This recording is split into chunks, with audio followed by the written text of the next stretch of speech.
اللہ اکبر اللہ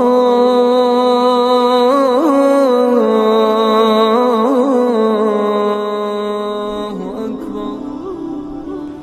اب جناب کریٹیکل مسئلہ ایک اور آ رہا ہے، پوائنٹ نمبر 11، کیا قربانی میں عقیقہ والا معاملہ بھی شامل کیا جا سکتا ہے یا نہیں؟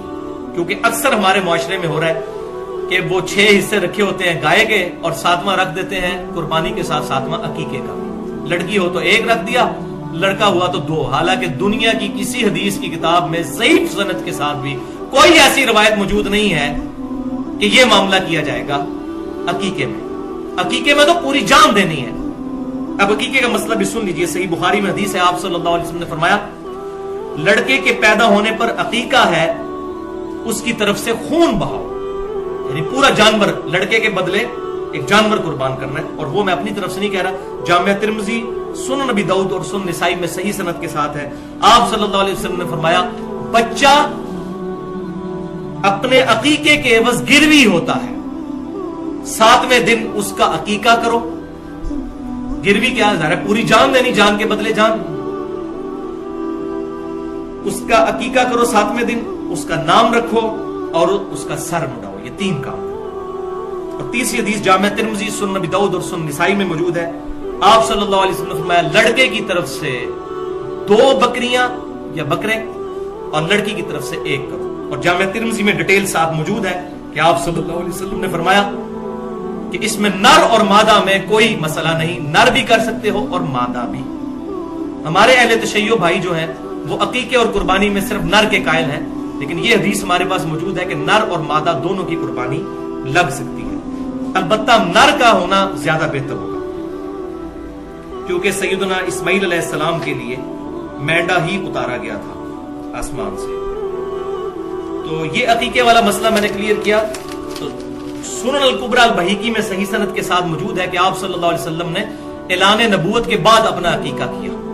اس سے یہ بات ثابت ہوئی کہ اگر کسی شخص کو زندگی میں عقیقہ کرنے کی استطاعت نہیں ملی، اس کے ماں باپ کو نہیں تھی، بعد میں اس کو مل گئی، تو اب وہ اپنا عقیقہ خود کر سکتا ہے بڑی عمر میں بھی پہنچ کر۔ لیکن جان بوجھ کر لیٹ کرنا، جی منڈے دا چاچا آ رہا ہے تو منڈے دا تایا پہ آندا ہے باہروں، تو عید تو بات کریں گے، فلانے تو بات کریں گے، یہ بات نہیں، ورنہ وہ اس کے بعد تو عام صدقہ ہوگا۔ 7ویں دن ہی عقیقہ کرنا ہے، یعنی بچہ اگر سوموار کو پیدا ہوا تو عقیقہ اتوار کو ہوگا، بچہ اگر اتوار کو پیدا ہوا تو عقیقہ ہوگا ہفتے والے دن، 7ویں دن۔ اور رات میں اگر بچہ پیدا ہوا ہے تو وہ اسلامی دن جو ہے وہ مغرب سے شروع ہو جاتا ہے، اس کا بھی اعتبار کرنا ہوگا۔ پوائنٹ نمبر 7، قربانی کا وقت کب شروع ہوتا ہے؟ تو صحیح بخاری اور صحیح مسلم میں حدیث ہے کہ آپ صلی اللہ علیہ وسلم نے بیان فرمایا کہ جس نے عید سے پہلے ذبح کیا اس نے اپنے اور اپنے گھر والوں کے لیے ذبح کیا، اور جس نے عید کے بعد ذبح کیا، عید کی نماز ہونے کے بعد، نماز پڑھنے کے بعد، اس کی قربانی مکمل قربانی ہے اور مسلمانوں کے طریقے پر ہے۔ جبکہ دوسری حدیث صحیح بخاری اور صحیح مسلم میں ہے کہ جو شخص عید سے پہلے قربانی کر لے تو وہ بعد میں دوبارہ قربانی کرے۔ اب اس سے بھی بات ثابت ہوتی ہے کہ یہ بڑی تاکیدی سنت ہے، ورنہ دوبارہ کرنے کی ضرورت ہی کوئی نہیں تھی، فرمایا دوبارہ کریں، بخاری اور مسلم میں۔ پوائنٹ نمبر 8، آپ صلی اللہ علیہ وسلم کی صحیح مسلم میں حدیث ہے کہ آپ صلی اللہ علیہ وسلم نے فرمایا کہ اللہ نے ہر شے پر احسان کرنے کا حکم فرمایا ہے، لہذا جب تم ذبح کرنے لگو تو اچھے طریقے سے ذبح کرو اور اپنی چھری کو بھی تیز کر کے جانور کو آرام پہنچاؤ، کھنڈی چھری نہ پھیری جائے، تیز چھری۔ اور اس میں بھی پورا پھر جانور نہیں کاٹا جاتا، اسپائنل کارڈ تک کاٹا جاتا ہے، اس کو چھوڑ دیا جاتا ہے تاکہ جانور جو ہے اس کے اندر اس کے سر سے جو سگنل نکلنے ہیں پورے جسم کے ساتھ رشتہ برقرار رہے، تو وہ تھوڑا کانپتا ہے تو جسم کی نسوں میں جو خون ہے وہ بھی باہر نکل جاتا ہے، جو بیمار خون، بیماریاں پیدا کرنے والا خون ہے، یہی ذبح کے اندر حکمت ہے۔ تو جھٹکے والا جو ہے معاملہ یہ اسلام میں نہیں ہے۔ اب اسی کانٹیکسٹ میں ایک حدیث ہے مصنف عبد الرزاق کے اندر کہ سیدنا عبداللہ بن عمر رضی اللہ تعالی عنہما اس جانور کو کھانا مکروہ سمجھتے تھے جسے قبلہ رخ کر کے قربان نہ کیا گیا ہو، حرام نہیں، مکروہ، کراہت سمجھتے تھے، قربانی تو ہو جائے گی لیکن وہ ذبیحہ ایسا ذبیحہ جو قبلہ رخ ہو وہی بہتر ہے۔ لہذا جب